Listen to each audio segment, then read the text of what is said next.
इस पर विश्वास करें या नहीं, हम रसायन हैं।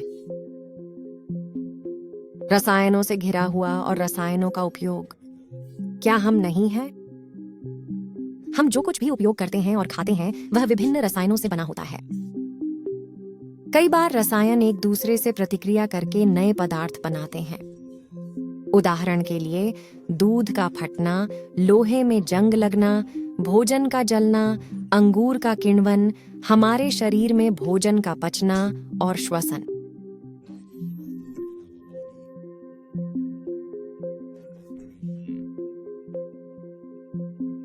जब रसायन प्रतिक्रिया करके एक या एक से अधिक नए पदार्थ बनाते हैं तो कहा जाता है कि रासायनिक प्रतिक्रिया हुई है। एक रासायनिक प्रतिक्रिया में जो रसायन प्रतिक्रिया शुरू करते हैं उन्हें अभिकारक के रूप में जाना जाता है और प्रतिक्रिया के अंत में बनने वाले पदार्थ या पदार्थों को उत्पाद के रूप में जाना जाता है। उदाहरण के लिए लकड़ी जलाने के दौरान लकड़ी में मौजूद कार्बन ऑक्सीजन के साथ मिलकर कार्बन डाइऑक्साइड बनाता है। इस प्रतिक्रिया में कार्बन और ऑक्सीजन अभिकारक हैं जबकि कार्बन डाइऑक्साइड उत्पाद है। आइए यह जानने के लिए कुछ गतिविधियां करें कि रासायनिक प्रतिक्रिया हुई है या नहीं। इस गतिविधि के लिए हमें माचिस की डिब्बी के साथ एक स्पिरिट लैंप, मैग्नीशियम रिबन की एक पट्टी, एक घड़ी का गिलास और चिमटे की एक जोड़ी की आवश्यकता होती है।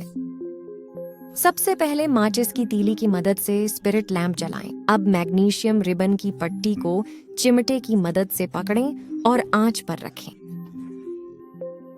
हम देखते हैं कि मैग्नीशियम रिबन चमकदार सफेद लौ के साथ जलता है।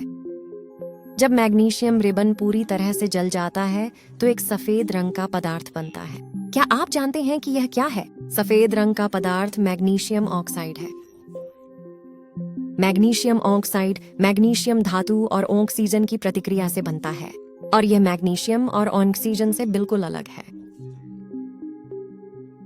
अब हम एक और गतिविधि करेंगे जिसमें पोटाश आयोडाइड और लेड नाइट्रेट घोल की प्रतिक्रिया शामिल है। दोनों घोलों को एक परख नली में मिलाएं और उन्हें प्रतिक्रिया करने दें। हमने देखा कि परख नली के तल पर लेड आयोडाइड का एक पीले रंग का अवक्षेप बन गया है।